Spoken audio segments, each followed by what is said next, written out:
Hello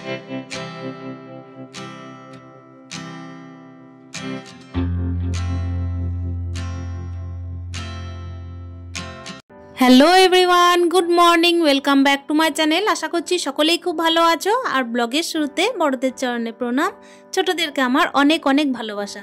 Birbhum জেলার ছোট্ট একটা শহর থেকে আমি সুধা আবারও চলে এসেছি নতুন দিনের নতুন আরও একটা ব্লগ নিয়ে। তো চলো আজকের ব্লগটা এখান থেকে শুরু করা যাক। সকাল টাইমে কিন্তু ঘর দোর পরিষ্কার পরিচ্ছন্ন করার পিছনে লেগে পড়েছি। আজকে হচ্ছে পৌষ সংক্রান্তি, অনেকের বাড়িতে অনেক রকম নিয়ম, তার সঙ্গে হচ্ছে পিঠে খাওয়ার তো জোর তোর লেগে পড়েছে। যেহেতু আমি একা সংসারে বাস করি ছেলে নিয়ে, তাই খাওয়ার মতো অন্য কেউ নেই। বাবার বাড়ি থেকে পিঠে আসবে, মানে মা দিয়ে পাঠাবে, তাই ওটাই খাবো। আর যখন হাজব্যান্ড আসবেন তখন কিন্তু ইচ্ছা থাকবে যে পিঠে করব নতুন করে। তো চলো বন্ধুরা, আজকে কিন্তু আমার ছেলের ছুটির দিন, যেহেতু প্রত্যেকটা সরকারি দপ্তরে, তার সঙ্গে হচ্ছে বেসরকারি দপ্তরেও কিন্তু আজকে ছুটি দিয়েছে। তাই একটুখানি ভাবনা চিন্তা এটা করলাম যে ঘরটাকে একটুখানি আর কি ভালোভাবে পরিষ্কার পরিচ্ছন্ন করি। তার সঙ্গে আজকে ড্রেসিং টেবিলটাকেও সুন্দর করে পরিষ্কার করব। আমার তো ছোট্ট মতো একটা ড্রেসিং টেবিল আয়না, তো সেটাকেই কিন্তু আমি অর্গানাইজ করব। যেভাবে ওলটপালট হয়ে আছে কিছুদিন যাবত কিন্তু একেবারে হাত দেওয়া হয়নি। এই যে দেখতেই পাচ্ছ, ঝাড়ু তো চারিদিকে দিয়ে ফেলেছি। ছেলে কিন্তু এইমাত্র উঠে নিজে ফ্রেশ হলো, তারপর কিন্তু আমি ওই রুমটা পরিষ্কার করব।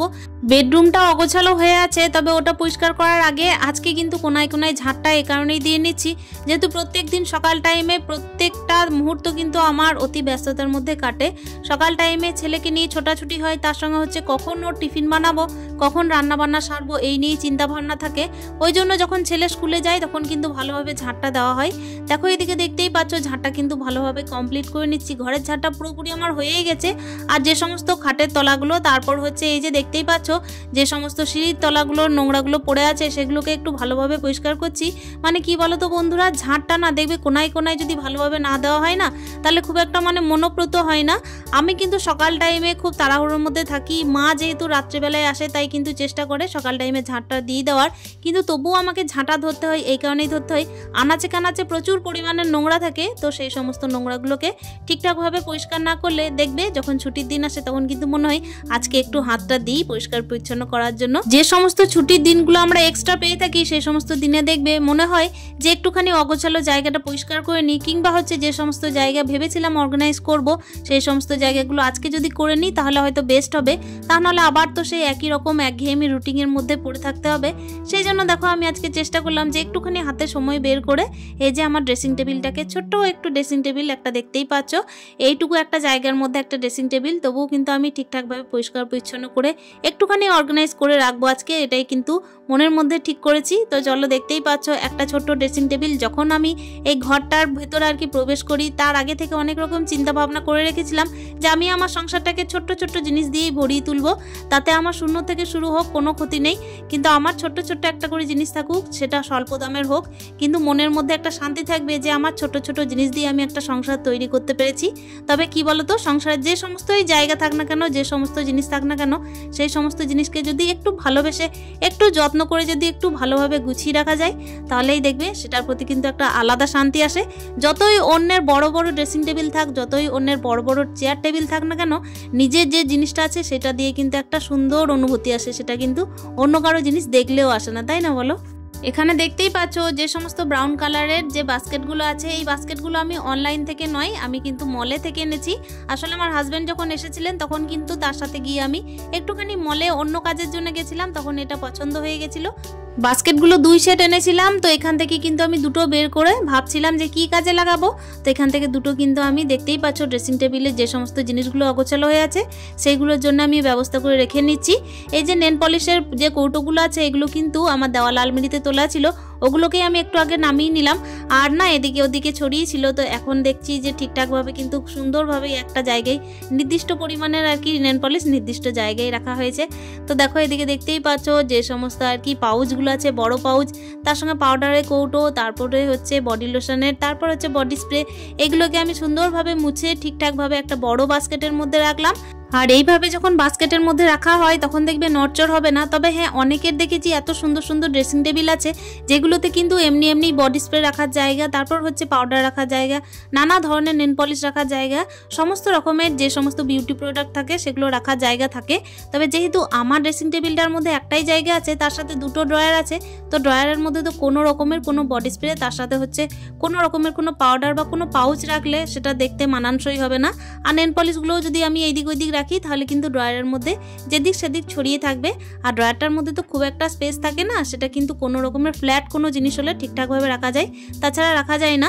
আর এই যে দেখতেই পাচ্ছ, এই যে জিনিসটাকে এনেছিলাম না, সেটা হচ্ছে কিন্তু একটা সবজির ঝুড়ি বলতে পারো। মানে আমি দেখেছি সবজি সাধারণত সবাই রাখে, কিন্তু আমি এটাকে কিন্তু ড্রেসিং টেবিলের পাশেই রাখি। এটাকে সাধারণত রাখলে আমার সুবিধা হয়, যে সমস্ত সিঁদুরের কৌটো থাকে, তারপর হচ্ছে যে সমস্ত ওষুধ থাকে যেগুলো আমার ছেলের জন্য নিত্যদিনের লাগে, যেগুলো হচ্ছে প্রত্যেকটা বাচ্চা থাকলেই বাড়িতে রাখা দরকার, সেই সমস্ত জিনিসগুলো আমি কাছাকাছি রাখি বেডের, যাতে আমার সুবিধা হয়। তো আমার যেহেতু অল্প সংকীর্ণ জায়গা, তার সঙ্গে হচ্ছে কি বলতো, ছোট ছোট জিনিস দিয়ে আমি নিজের সংসারটা সাজিয়েছি, সেই জন্য কিন্তু অল্প দামের মধ্যেও যে সমস্ত জিনিসগুলো আমার কাজের, সেই সমস্ত জিনিসগুলোকে আমি ড্রেসিং টেবিলের কাছাকাছি রেখেছি, বেডের কাছাকাছি রেখেছি, যাতে আমার সুবিধা হয়। তো এখানের মধ্যে প্রচুর কাগজপত্র ছিল। আর বাচ্চা থাকলে তো বলতেই হবে না, বাচ্চা থাকলে তো কত রকমের যে জিনিস এদিক ওদিক হয়ে থাকে, যে জিনিসটা আমি ঠিক জায়গায় রাখবো সেই জিনিসটা ঠিক জায়গায় পাওয়া যায় না। তো আমি কিন্তু তবুও চেষ্টা করলাম যেগুলো কিন্তু একেবারে ইউজ করার নয় সেগুলোকে একেবারে ফেলে দেবো, আর যেগুলো এখনো পর্যন্ত পাউচের মধ্যে আছে, যেগুলো আর কি পাউচের মধ্যে শেষ হতে চললো, সেগুলোই কিন্তু এই যে দেখতেই পাচ্ছ যে তাকটা আছে সেটার মধ্যে রাখছি। তো এটাকে আমি তাক বলারই চেষ্টা করছি, জানি না তোমরা কি বলবে। আপাতত হয়তো অনেকে সবজির ঝুড়ি বলে থাকতে পারো। শুধুমাত্র বাচ্চার বোতলের ওষুধগুলোকেই একমাত্র এই তাকটার মধ্যে রাখার চেষ্টা করি। আর ফার্স্ট এড বক্স রেখেছি একটা, সেটার মধ্যে একমাত্র ট্যাবলেটগুলোকে রাখি। তো চলো বন্ধুরা, দেখতেই পাচ্ছ আমার কিন্তু অর্গানাইজ হয়ে গেল। আর কিছু কিছু টুকিটাকি জিনিস এই তাকটার মধ্যে থেকেই বেরোলো, সেগুলোকে আমি সুন্দরভাবে আবারও রেখে দিলাম। সাজিয়ে গুছিয়ে রাখা হয়ে গেল আমার ড্রেসিং টেবিলটা। তারপর কিন্তু একেবারে দৌড় দিতে হচ্ছে রান্নাঘরে। আসলে প্রত্যেক দিনের কাজের মধ্যে খাওয়া দাওয়ার ব্যাপারটা তো থাকেই থাকে। আজকে যেহেতু মঙ্গলবার ছিল, সেহেতু কিন্তু আমার নিরামিষের ব্যাপার। আমার ছেলে আবার নানা রকমের সবজি দিয়ে, মানে শীতকালীন যে সমস্ত সবজি আছে, গাজর, তার সঙ্গে হচ্ছে কড়াইশুঁটি, এই সমস্ত সবজি দিয়ে সয়াবিন কিন্তু একটুখানি ভাজা ভাজা খেতে ভালোবাসে, বা হচ্ছে কষা কষা করে দিলেও কিন্তু খেতে ভালোবাসে। আজকে যেহেতু আমি টেবিলটা পরিষ্কার করছিলাম, ড্রেসিং টেবিলটা, সেই জন্যই কিন্তু আমার একটুখানি টাইম লেগে গেছে রান্না করতে। যেহেতু প্রত্যেক দিন ছেলের স্কুল থাকে, তাই ছেলে কিন্তু 10টার মধ্যে ভাত খেয়ে স্কুলে যায়। আর আজকে যেহেতু মনস্থির করেছিলাম যে ড্রেসিং টেবিলটাকে একটুখানি ছোট্ট করে অর্গানাইজ করব, যা আছে তাই দিয়েই, আমার যতটুকু সামর্থ্য, যতটুকু জিনিস আমার আছে তাই দিয়ে আমি সুন্দর করে আমার ড্রেসিং টেবিলটাকে পরিষ্কার পরিচ্ছন্ন করে রাখবো, আর ছোট্ট করে ভালোভাবে অর্গানাইজ করে গুছিয়ে রেখে দেবো। তো ওটাই আমি চেষ্টা করে আজকে রাখলাম। তার জন্য একটু তো সময় লাগবেই, তাই না বলো? যার যেরকম সামর্থ্য তার সেরকম সময়, সব কিছু নিয়েই কিন্তু আমাদের সংসার। তো চলো, দেখতেই পাচ্ছ এদিকে কিন্তু আমি সমস্ত রকমের সবজি যা ছিল হাতের কাছে সেগুলোকে আমি কেটে কুটে নিলাম। আর এটা দিয়ে আমি সয়াবিনের ভাজা করব। আজকে যেহেতু ভাতের ব্যবস্থা এখনো পর্যন্ত হয়নি, তাই মুড়ি খাওয়ার ব্যবস্থাটা এখন করতে হচ্ছে, মানে ব্রেকফাস্ট টাইমটাতে মুড়ি খেতে হচ্ছে। আলু চচ্চড়ি করেছিলাম, তো ছেলে আর আমি তাই দিয়ে কিন্তু খেয়ে নেব। আজ কিন্তু কোনো রকমের সানডে ছিল না, মানে ব্যাপার হচ্ছে ছুটির খাতায় কিন্তু আজকে পৌষ সংক্রান্তি বলেই লেখা, সেজন্যই কিন্তু দেখো একটা এক্সট্রা ছুটি পাওয়া গেছে। আর এই সমস্ত ছুটির দিনগুলোতে যে সমস্ত অগোছালো কাজ থাকে, তারপর হচ্ছে যে সমস্ত জায়গা অর্গানাইজ করার থাকে, সেগুলোর জন্য কিন্তু একেবারে বেস্ট। মানে ওই যে না চাইতেই আর কি বৃষ্টি, সেরকম ব্যাপার। তো চলো বন্ধুরা, দেখতেই পাচ্ছ এখানে কি রান্না করছি বলো তো। পোস্ত করছি। আর পোস্তটা কি দিয়ে করছি বলো তো? মা 2 দিন যাবত আমাকে সজনের ফুল এনে দিয়েছিল, তো সেগুলো দিয়ে একটু পোস্ত করলাম। আর সজনে ফুল দেখবে পোস্ত খেতে কিংবা বড়া খেতে খুবই ভালো লাগে, আর এটা কিন্তু এমনিতেও উপকারী। তো এই উপকারী জিনিসটাকে কোনো রকমে ওয়েস্ট না করে আমি কাজে লাগিয়ে নিলাম। আর কি বলো তো বন্ধুরা, আমাদের মতো হাউস ওয়াইফরা দেখবে ঘর সাজানো, ঘর গুছানো, ঘর অর্গানাইজ করার সাথে সাথে দেখবে যে সমস্ত উপকারী জিনিসগুলো আমাদের পরিবারের সকলের জন্য মঙ্গল, সেগুলো করে থাকে। আর হেলথের ব্যাপারে তো আমাদের কোনো রকমের কম্প্রোমাইজ হবেই না। এই যে দেখতেই পাচ্ছ ভাজাটা না খুবই কালারফুল লাগে দেখতে, তার সঙ্গে কিন্তু বেশ টেস্টিও হয়। তবে যেদিন আর কি নিরামিষের বার থাকে না, সেদিন যদি একটু পেঁয়াজ দিয়ে করা হয় না, তাহলে দেখবে আরও ভালো লাগে। তো চলো, এদিকে কিন্তু দেখতেই পেলে আজকে সকালটা আমি খুব সুন্দরভাবে ড্রেসিং টেবিলটাকে অর্গানাইজ করে নিলাম। আসলে বলতে বাধ্য হচ্ছি যে আমার কিন্তু খুবই ছোট একটা ড্রেসিং টেবিল, তবুও কিন্তু আমি এটা নিয়ে গর্ববোধ করি। এই কারণেই করি কেন কি আমি খুব কষ্টের মধ্যে দিয়ে অনেকটা জিনিস আস্তে আস্তে নিজে থেকে সঞ্চয় করার চেষ্টা করি। তার সঙ্গে ব্যাপার হচ্ছে সংসারের সমস্ত দিক কিন্তু মেনটেন করে চলি। আর সমস্ত রকমভাবে কিন্তু এটাই চেষ্টা আমার সব দিনই থাকে যে ছোট হলেও কিন্তু আমার একটা একটা করে জিনিস হোক। আর এটাই হলো মূল কথা, যে জিনিসপত্র বড় হোক বা ছোট হোক, দামি হোক বা কম দামি হোক, সেটাকে যতক্ষণ না অর্গানাইজ করে রাখা যায় ততক্ষণ কিন্তু অগোছালোই থাকে, তার কিন্তু কোনো মান থাকে না। তো চলো বন্ধুরা, আজকের ভিডিওটা কিন্তু আমি এখানেই শেষ করব। দেখা হচ্ছে নেক্সট ভিডিওতে, ততক্ষণের জন্য stay happy with happy happy মন, টাটা।